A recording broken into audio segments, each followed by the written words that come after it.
오늘의 라리가. 네. 라리가는 이제 당연히 이 선수 얘기를 할 수밖에 없다.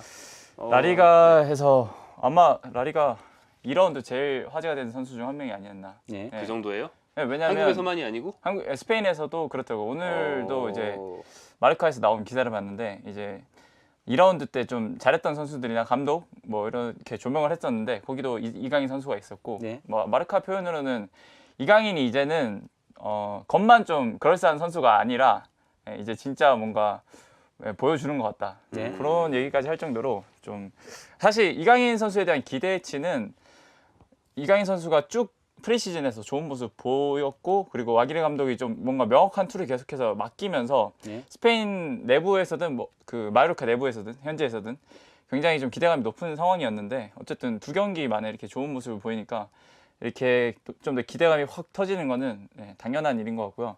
그리고 또 워낙 잘했잖아요. 사실 네. 베티스전에서 저는 그래서 베티스전에 사실 제일 눈여겨봤던 게 뭐냐면 페키르 선수가 베티스에 있으니까 스타일상 비슷한 선수고 어떻게 보면 이강인 선수의 완성형이라 할 수 있는 선수가 또 페키르 선수일 수 있으니까 좀 지켜봤는데 오히려 페키르 선수보다 훨씬 잘했죠 이날 네. 경기에서. 네. 이 경기만큼은 뭐 양팀 통틀어서 가장 좋은 활약을 펼쳤죠. 실제 그래서 뭐 가장 평점이 높게 나오고 그렇죠. 있고. 네. 예. 심지어 뭐 후스코드닷컴 평점만 보면 페키르 선수가 7.1점이었는데 이강인 네. 선수 8.6점이니까 꽤 네. 차이가 큽니다. 후스코어드의 어떤 그 세부 기록을 토대로 산출되는 그러니까 그렇죠. 누가 이제 네. 평가에서 매기는 게 아니고 산출되는 그 AI 기록적인 평점을 부분이죠. 보면은 네.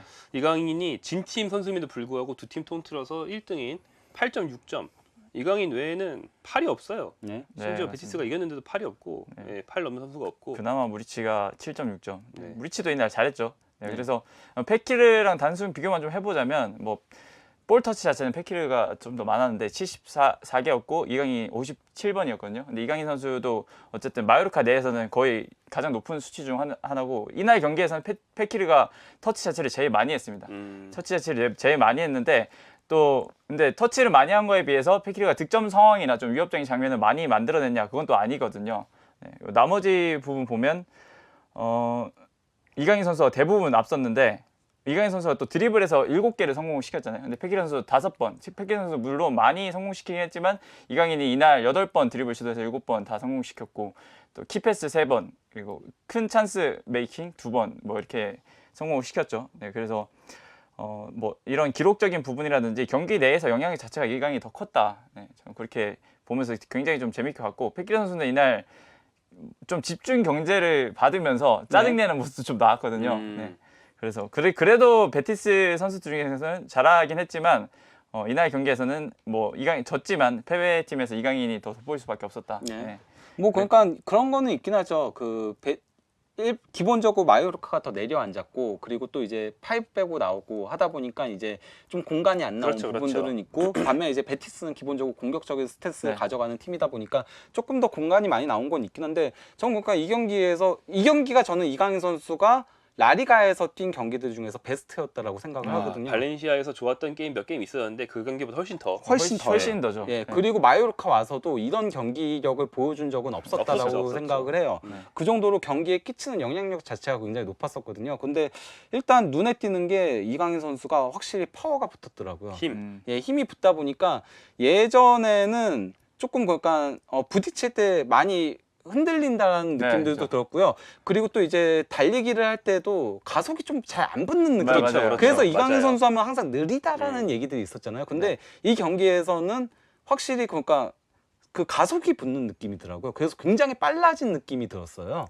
예, 그래서 안 그래도 이강인 선수가 굉장히 그 벌크업 같은 것들을 했다라는 얘기들이 있었거든요. 얘기들이 있었는데 그런 것들이 이제 빛을 발하고 있는 게 아닌가 싶은 생각이 들더라고요. 그러니까 저는 보면서 지난 시즌에 오히려 벌크업을 하면서 좀 기대감을 모았는데 오히려 밸런스가 좀 깨진 예, 느낌이었거든요. 약간 그랬죠. 오히려 더 느려 보이고 예. 좀 상체가 좀 비대해 보이고 이런 예. 느낌이었는데 올 시즌은 스피드까지 빨라 보일 정도로 예. 좀 사람이 말랐나 이런 느낌도 드는데 또 밸런스까지 좋아진 느낌이고 헤딩 경험할 때 보면 기본적으로 막 2-3명이랑 중원에 하거든요.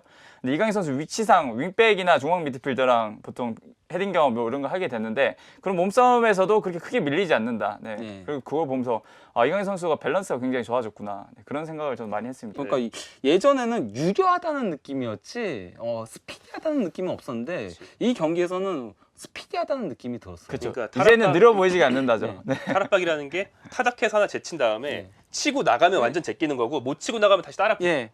따라 잡혀지는 건데 네. 이강인 선수가 이번 경기에서 안 따라잡히더라고요. 그러니까 이강인 선수가 마르세유 룰렛을 막 2번씩 한 적도 있었거든요. 네. 바로 그러니까 2번으로 선수를 2명을 제낀 적도 있었는데 지난 시즌에 그럴 때 그러면은 그렇게 제끼고 나서 바로 따라 붙여지는 그런 문제가 있었는데 지금 그냥 바로 나가더라. 그리고 타이밍도 굉장히 빨라졌어요. 그 패스 맞아요. 타이밍 같은 것들이 예전에는 그러고서 조금 더 터치를 가져가다가 네. 결국 막히는 것도 있었는데 지금은 바로바로 패스가 나가는 것도 상당히 고무적이었고 저는 또 하나 고무적인 부분이 뭐였냐면요. 무리키하고의 호흡이 이제 그렇죠.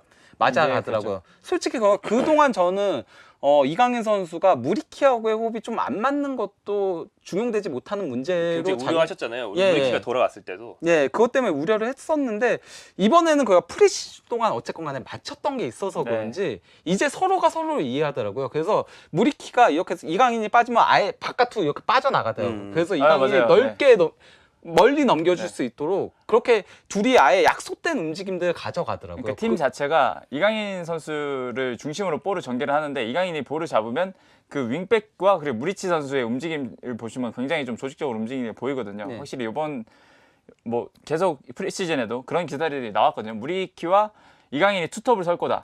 네. 어쨌든 위치 자체는 처음에 출발할 때는 오른쪽 미드필더처럼 출발했는데 결국 뛸 때는 무리치랑 이렇게 호흡 맞출 때는 그 투톱처럼 네. 섀도우 스트라이커 예전에 U20 월드컵 네, 할 때 그 똑같죠. 오세훈 선수와 네. 이강인 선수가 맞췄던 그 장면을 전 그대로 봤던 것 같아요. 그렇죠. 굉장히. 네. 네. 네, 그래서 그런 부분들을 굉장히 아기레 감독이 잘 맞춰왔다. 그리고 아기레 감독이 또 경험 많은 지도자인 만큼 이강인의 장점이 뭔지 잘 알고 거기에 맞는 옷을 어느 정도 입혔다. 저 봤던 게 또 그 뒤에 아기레 감독이 이강인에게 자유를 주면 거기에 응답하는 선수다. 뭐 이런 인터뷰를 남겼거든요. 그 이야기 자체가 좀 전방 지역에서 이강인한테 좀 자유도를 높게 주면서 공격을 좀 풀도록 했던 게 좀 굉장히 좀 주요했던 것 같습니다. 네. 그리고 저는 이강인 선수가 톱으로 올라간 것도 2.5 작용을 하고 있다고 생각을 해요. 그러니까 이강인 선수가 기본적으로 공격을 할 때는 완전히 프리롤로 뛰거든요. 그렇죠. 그래서 좌중우 뭐 가리지 않고 진짜 자기 마음대로 U20 월드컵 때랑 똑같이 네, 네, 히트맵 이번에 예. 히트맵 보면 네, 오른쪽이 좀 더 많긴 하지만 왼쪽까지 네. 다 전체적으로 포진해 네. 있거든요. 어시스트도 왼쪽에서 올려서 예, 그렇죠. 그랬죠. 네. 예, 그 정도로 완전 프리로 뛰고 있는데 이제 수비 시에는 압박을 하거든요. 이강인 선수가 이전까지는 이강인 선수의 단점이 제껴졌을 때 쫓아가는 것들이 늦었어요. 그러면서 맞아요. 네. 예, 그런 커버에서의 문제가 있었거든요. 미드필더로 뛰었을 때 이강인은 그래서 미드필더로서의 수비적인 문제들은 보인다라고 수비 판단은 느린데 네. 수비 의욕만 있으니까 반칙하고 예. 그런 일이 그래서 반복돼서 퇴장이 예. 꽤 나왔죠. 근데 네, 이강인 차라리 선수가. 톱에서 압박을 시켜버리니까 더 낫더라고요. 그러니까 예. 저도 봤던 게 이강인이 뭐 수비적으로 능력이 늘었나 이렇다기보다는 이강인한테 압박을 시키니까 그 선수들이 역습으로 못 나오게 눌러주는 역할은 충분히 할 수 있다. 네, 그렇게 네. 봤거든요. 네, 뭐 그런 장면이 윙백이 공 잡았을 때 이강인 네. 선수가 압박을 해서 못 나오게 하는 장면도 있었었고. 네. 네. 그 수비하는 방식 자체가 바뀐 그렇죠. 것도 상당히 보기 좋았다라고 생각이 듭니다. 그래서 저는 좀 아쉬웠던 거 하나만 꼽자면 그래도 오프 더 볼이 좀 더 좋아지면 네. 이강인 선수가 진짜 완전 자기 중심으로 경기를 좀 끌고 갈 수 있다는 좀 생각을 했던 게 마페오랑 2대1 주고 들어가는 과정에서 네. 보통 2대1 주면 뭐 횡으로 와서 받아주거나 하는 경우가 많은데 너무 종으로 뛰다 보니까 마페오가 순간적으로 패스길을 잃고 막히는 네. 장면이 있었거든요. 뭐 그런 장면에서 좀 오프 더 볼이 좀 아쉽다 이런 생각이 들었는데 만약 거기서 받아주고 이런 식으로 하게 된다면 좀 더 이강인 선수 중심으로 뭐 거기서 또 패스 받아주고 다른 데로 보고 뿌려주고 하는 좀 플레이가 나올 수 있지 않을까. 그래서 오프 더 볼은 근데 차차 개선될 것 같아요. 왜냐하면 지금도 이미 많이 좋아졌다고 저는 보고 있거든요. 뭐 좀 더 팀이 잘 조직된 것도 있기도 하고 또 이강인 선수 자체가 좀 더 판단을 일찍 가져가면서 오프 더 볼도 자연스럽게 좀 더 개선이 되는 왜냐하면 공간이 더 생기니까 좀 그렇게 봤습니다. 예, 뭐 그리고 호흡적인 측면에서 봤을 때는 그 이강인 선수가 좌우 가리지 않고 움직였다고 했잖아요. 아까 얘기하셨던 그 마페오하고의 호흡은 조금 안 맞는 느낌이긴 했었는데요. 네. 대신 반대로 그 발렌시아에서 같이 있었던 파울루 카우메코스타하고의 호흡은 도리어 좋더라고요. 그러니까요. 예, 둘이 그러니까 확실히 발을 맞췄던 게 있어서 그런지 훨씬 좀 잘 맞는 움직임들이 있긴 했는데 뭐 저는 이강인 선수는 그래도 계속 그런 역할을 맡기면서 하게 하면은 더 나아지지 않을까라는 네, 예, 맞습니다. 기대감은 있긴 한데 마요르카가 좀 걱정이 되는 거죠. 팀이 예. 이강인 잘했지만 결국 이날 졌고. 예, 그 그러니까 수비는 예. 사실- 그래서 안 그래도 센터백 영입하려고 한다는 얘기들이 나오고 있긴 하더라고요. 마요르카가. 센터백도 있고 그리고 공격수도 한 명 또 추가하고 싶어 하는데 그 공격수 중 뭐 한 명이 예전에 아기레 감독이랑 같이 레가네스에서 한솥밥을 먹었던 브레이스웨이트. 아, 브레이스웨이트 이거 집중을 영입을 하겠다. 요청을 했다고 합니다. 바르셀로나에서 너 나가라를 진짜 어쨌든, 모욕을 네. 허벌나게 치욕받고 있잖아요. 지금. 야유를 그렇죠. 받았죠. 바르셀로나 팬들한테. 허벌나게 치욕받고 마요르카로 갑니다. 이 상황이거든요. 아기레 감독이 영입을 좀 요청하면서 마요르카가 문의 정도는 했다고 합니다. 어쨌든 임대로 데려오는 방식으로. 돈은 없으니까 마요르카도. 네. 근데 바르셀로나도 임대가 그렇게 나쁘진 않은 게 왜냐하면 어쨌든 브레이스웨이트가 나가면서 그 라리가 셀러리 캡에서 어느 정도는 여유를 줄 수가 있잖아요. 네. 그렇기 때문에 좀 임대 협상만 좀 잘 받아들여지면 브레이스웨이트가 다시 아기레 감독과 만날 수 있지 않을까. 네. 또 브레이스웨이트 선수가 예전에 레가네스 있을 때 아기레 감독이 또 곧잘 썼거든요. 네. 물론 무리치와 투톱으로 나올지는 지켜봐야 될 부분이긴 한데 원톱으로 그땐 뛰면서도 뭐 이 선수 발밑이 나쁘지 않으니까 또 침투도 좋고 네, 좀 그런 식의 좀 다른 패턴의 공격을 가져갈 수 있는 선수이기 때문에 마요르카 오면 또 하나의 좀 새로운 옵션이 추가된다고 봐야 되겠죠. 이론적으로는 이강인이랑 더 맞을 수도 있는. 그렇죠. 뒷공간을 침투하는. 근데 또 물론 오면 이강인을 밀어낼 가능성이 좀 있어서 그쪽이 그렇긴 더 하죠. 유력해 보이긴 하지만. 네. 네.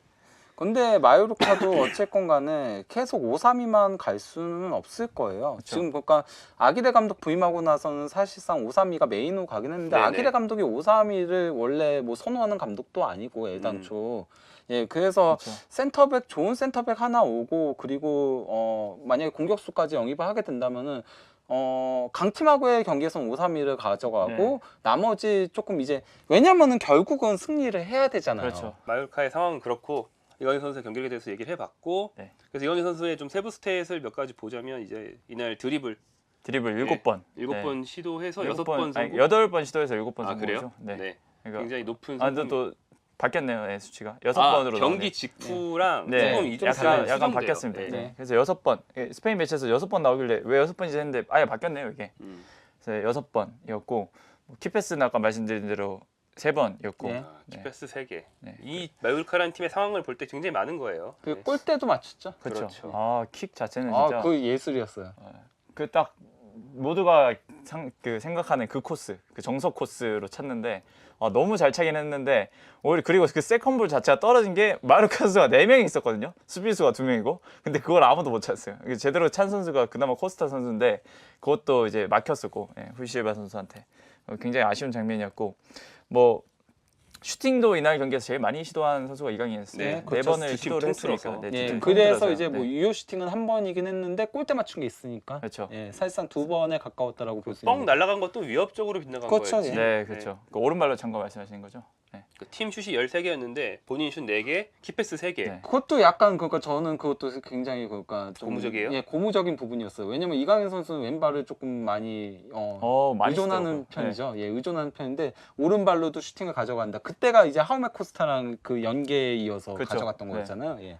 그 오른발 슈팅도 슈팅이고 이날 오른발로 반대편으로 네. 벌리는 패스도 꽤 많이 했거든요. 그러니까요. 네. 그래서 더 빨라진 것도 있었어요. 예전에는 그러니까 꼭 한 번 왼발로 가져가기 때문에 네. 터치가 한 번 더 늘어났는데 그렇죠. 지금은 그냥 오른발로 패스를 해버리더라고요. 저희 이제 영상 제목에도 있는 내용이니까 요 얘기로 이제 이강인 얘기 마무리하죠. 그래서 네.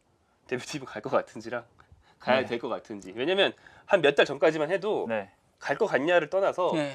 꼭 필요하냐를 물어보면 에이 팀 잘 돌아가고 있는데 뭐하러 이강인을 굳이 이렇게 네. 그렇죠. 생각하는 전문가들이 많았어요. 네. 하지만 지금은 베투 감독의 어떤 그 축구가 약간 좀 흔들리고 있는 듯 보이면서 특히나 공미 쪽에 베투 감독이 신뢰했던 선수들 뭐 이동경 등이 상황이 안 좋고 네. 이강인 상황이 좋고 여러 가지가 맞물리고 있어요. 네. 네, 그래서 필요할까요? 저는 필요하다고 보는 게 아까 말씀해 주셨다시피 이선 자원들이 지금 뭐 별로 좋지 않다. 이강인만큼의 활약을 뭐 2경기밖에 안 했지만 이강인만큼 임팩트를 보여주는 선수가 있냐라고 봤을 때 그렇게 딱 떠오르지 않고요. 그리고 이강인이 가지고 있는 그런 킥이란 무기는 한 경기라도 써볼 수는 있다. 네, 좀 그런 생각이 드는 게 뭐 주전으로 뛰어라 뭐 이런 것도 아니고 어쨌든 로스터가 26인으로 늘었잖아요. 네.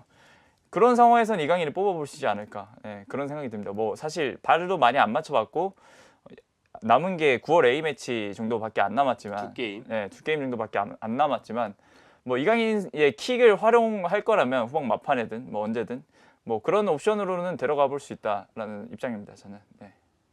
지금 이동경 선수가 컨디션이 좀 안 좋아져서 안타깝게도 네. 뭐 그렇죠. 팀 사정이 좀 안 좋아져서 예, 네. 그렇죠. 이강인과 별개로 월드컵 참가가 좀 불투명한 상황이 되고 말았는데 네. 이러면 대표팀의 기존 자원 중에서 왼발잡이 전담 키커가 남아 있나? 이동경을 제외하면 김진수 선수 등이 있긴 하지만 네, 김진수 김진수가 있죠. 선수가 뭐 네. 괜찮은 왼발잡인데 그 이강인만 직접적으로 금에, 골대를 네. 노리기에는 네, 좀 타격을 하는 그렇죠. 선수랑은 좀 또 거리가 있을 수 있으니까 네. 네. 그렇네요. 키커라는 차원에서도 일단 필요할 수 있다. 네. 네. 네. 확실한 무게가 하나는 있잖아요. 네. 그러니까 뭐 막 발을 많이 맞춰보진 않았어도 데려갈 만하다. 저는 그런 의견입니다. 저도 뭐 그러니까 현재 뭐 지난 시즌까지는 솔직히 말하면 이강인 선수가 대표팀에 오기에는 좀 부족하다라고 생각을 했었거든요. 그렇죠. 물론 뭐 이강인 선수의 그런 특수한 능력들은 상당히 뭐 높게 평가하는 부분이고 그 부분은 이제 한국 대표팀에는 조금 없는 옵션을 가지고 있는 거니까 그런 부분에 있어서 이강인 선수가 필요한 부분들도 있다라고 생각을 하면서도 딱 작년 12월까지만 해도 그러니까 주로 이거 이동경이랑 비교가 많이 됐는데 네. 국내파 무시하지 마라. 이동경 선수 충분히 국내 잘하고 있고 그렇죠. 올림픽에서도 보여줬고 네. 이강인 선수가 해외파긴 하지만 충분히 뛰지 못하고 있으니까 감독이 이동경 뽑고 싶으면 뽑는 거다라고 네. 우리가 얘기를 하는 게 다 말이 됐지만 네. 지금은 이강인 선수도 이동경 선수가 너무 좀 상황이 안 좋아져 버려서 네. 안타깝게도 맞물려 있는 거죠. 예. 네, 그래서 하수시던 말씀. 근데 어쨌건 이번 시즌 자체 현재까지의 폼들을 고려를 하면은 안 그래도 이강인이 가져다주는 부분들이 우리나라 대표팀에 없는 부분들인데 뭐 창의성이라던가 그렇죠. 찔러주는 패스라던가 이런 것들 그리고 기술적인 탈압박적인 능력들 같은 것들은 우리나라에서 없는 재능이거든요. 그런데 그 전에는 그래도 그 소속팀에서도 주전 경쟁에서 밀려났고 뭐 이런 것들 고려해서 그리고 또 우리나라 대표팀이 기본적으로 월드컵에서 그래도 아무래도 수비에 더 집중을 해야 되잖아요. 그런 부분에 있어서 이강인이 쓰기 까다롭기 때문에 뽑지 말아야 된다는 입장이었지만 지금은 보여주고 있잖아요. 보여주고 있기 때문에 그러면은 당연히 뽑아야 되는 게 아닌가. 네. 물론 뭐 그러니까 주전으로 쓰기는 조금 까다로울 수는 있어요. 이강인 선수의 맞춰야 되는 게 예. 많으니까요. 그렇고 그리고 어쨌건 우리나라가 조금 더 수비적인 스탠스를 가져가야 되기 때문에 좀 쓰기 까다로운 부분이 있거든요. 거기다가 뭐 마요르카에서 지금 터지고 있는 거는 토브 터지고 있는 거니까 이강인은 아예 중심으로 팀 전술을 짜야 되는데 그럴 수도 없잖아요. 뭐 손흥민 선수가 우리나라에선 공격에선 에이스니까 그렇기 때문에 주전으로 쓰기는 애매하지만은 후방 교체용 카드는 충분히 쓰임새가 입구도 네. 넘친다는 거죠. 넘치는다는 거죠. 예, 개인적으로 그렇게 생각합니다. 네, 이를테면 벤투 감독이 조금 더 밸런스 위주의 미드필더로 한 4-3-3이나 4-1-4-1 같은 거 네. 하다가 뭐 막판에 골이 필요한 상황이 그렇죠. 되면은 이강인 넣어서 네. 4-2-3-1로 전환하는 게 되게 쉬운 카드일 수 있어요. 그렇죠. 이런 어렵지도 않고 이런 그리고 그렇게 뭐 한 번에 찔러주는 패스들을 할 수 있는 선수는 이강인 선수밖에 없으니까요. 그러니까 이재성 선수가 굉장히 기능적으로 좋은 플레이들을 하는 선수이고 톱니바퀴 한 10개 정도 역할을 혼자 하는 선수죠. 네, 이재성은. 그리고 황인범 선수도 상당히 유용한 선수이고 그리고 뭐 황인범 선수도 올림피아코스 가서 바로 골 넣기도 했고 그렇죠. 예, 그리고 뭐 정우영 선수도 롤적인 부분에선 대체가 어려운 선수잖아요. 네. 예, 뭐 그런 건 있다고 하더라도 이강인 선수처럼 찔러주는 선수는 없기 때문에 네. 예, 저는 뽑아야 된다고 생각합니다. 뭐 동의하는 부분이 상당히 많고요. 네. 뭐 선발로도 아마 벤투 감독이 그럴 생각은 없겠지만 네. 쓸 수 있다고 생각해요. 왜냐하면 네. 이강인 선수가 예전에는 좀 팀이 공격적인 축구를 해야 역할이 살아난다. 4-2-3-1을 하는 팀에서만 쓸 수 있다 이렇게 생각했었는데 뭐 아까 우리 계속 얘기한 게 마요르카가 수비적인 축구를 할 때 이강인을 어떤 역습의 중요한 그렇죠. 카드로 쓰는 거잖아요. 네. 뭐 이를테면 4-4-1-1 정도에서 이강인, 손흥민 놓고 하는 것도 가능은 하다는 거죠. 네. 이론상 그렇죠. 네. 벤투 감독이 그럴 것 같지는 않지만 그렇죠. 가능은 하다. 예. 그러면 뽑을 것 같아요. 이건 뭐 자유롭게 얘기할 수 있죠. 아직 9월도 많이 남았는데. 많이 안 남았나? 사실 이강인 선수가 한 번 뽑혔다는 게 저는 오히려 좀 악수가 될 그렇죠. 수도 예, 있다고 오히려, 좀 생각을 하는데 이게 벤투 감독이 또 옆에서 지켜봤을 때 아니다라고 생각이 들면 쭉 계속 배제하는 그런 느낌의 감독이잖아요. 그렇죠. 네. 그래서 저는 약간 불안합니다. 안 뽑을 것 같다는 생각이 있어요. 저도 뭐 반반 정도 되지 않을까. 예. 그래도 이강인 선수가 어쨌건 뭐 남은 두 경기에서 좋은 모습을 계속 보여준다면은 그러면은 고려는 하지 그렇죠. 않을까. 한 2경기 정도 남았네요, 진짜. 네. 네. 질문이 나오지 않을까요? 뭐 명단 발표 기자회견이나 이럴 때 이강인 선수가 그때까지 잘하고 있다면 근데 그때 안 뽑혔다 하면 왜 이강인을 뽑지 않았나라는 질문들이 굉장히 많이 나올 것 같은데요. 무조건 네. 나오죠. 그리고 저는 그 질문에 대한 벤투 감독의 대답을 우리 다 할 수 있잖아요. 예. 나는 멀티 포지션 성향의 선수가 필요하며 뭐 그 자리엔 또 훌륭한 선수가 많고 뭐 다 늘 똑같은 그렇죠. 답변하시니까. 네. 근데 아마도 그래도 예전에는 거의 안 뽑는다 했다면은 지금 말씀하신 것처럼 반반 정도까지 올라온 것 같아요. 네. 네. 근데 이제 계속 얘기하는 게 이강인의 폼이 올라온 것도 있지만 같은 포지션의 벤투 감독 기존에 뽑던 선수들이 뭐 안타깝게도 안 좀 좋다. 그렇게 네. 좋지 않은 상황이 많다. 네. 이선 자원들이. 저는 그리고 이동경 선수가 물론 뭐 왼발킥에 강점이 있는 뭐 이런 것들은 있긴 하지만은 이강인 선수만큼의 그 뭐랄까 창의성을 가져다 주는 선수는 아니라고 생각하거든요. 네. 그렇기 아, 때문에 그렇죠. 더더욱 동의합니다. 만약에 이동경 선수가 더 잘했다면은 지난 뭐 그니까 12월까지처럼 뭐 그랬다면 이동경 선수를 뽑는 게 맞는 건데 뭐 조금 수상이 안 좋아도 예, 그러면은 그게 맞는 건데 이강인 선수가 지금 보여주는 것도 더 많고 그리고 이강인 선수는 더 한국 대표팀에 없는 옵션을 제공해 줄 수 있는 그렇죠. 선수니까 예, 그럴 때는 당연히 비슷하면 이강인을 뽑는 게 맞다라고 생각해요. 둘이 비슷하다면은. 근데 차이점, 네. 차별성이라는 면에서. 네. 알겠습니다. 자, 이강인 선수가 저희는 뭐 당연히 이강인 선수를 뽑는 게 합리적인 선택이 되는 그런 상황이 되길 바라고 그래서 이강인 선수가 이제 논란 없이 뽑히기를 네. 바라는 거지 뭐 억지로 뽑을 수는 없는 거니까요. 그렇죠. 네. 우리가 뭐 이강인 맘도 아니고 이강인 선수 응원하긴 오늘 하지만 약간 강인맘 된 것 같지만 뭐 한국 대표팀 선수들에 대해서는 어떤 응원하는 마음이 똑같지 이강인이 꼭 뽑혀야 되고 누구는 안 뽑혀야 돼 이건 아니니까 네. 네. 이강인 선수가 뽑힐 만한 자격을 앞으로 한 2경기 동안 충분히 증명을 해주셨으면 좋겠어요. 라리가 주전급 미드필더가 한국 대표팀에 한 명 있다는 건 좋은 일이니까.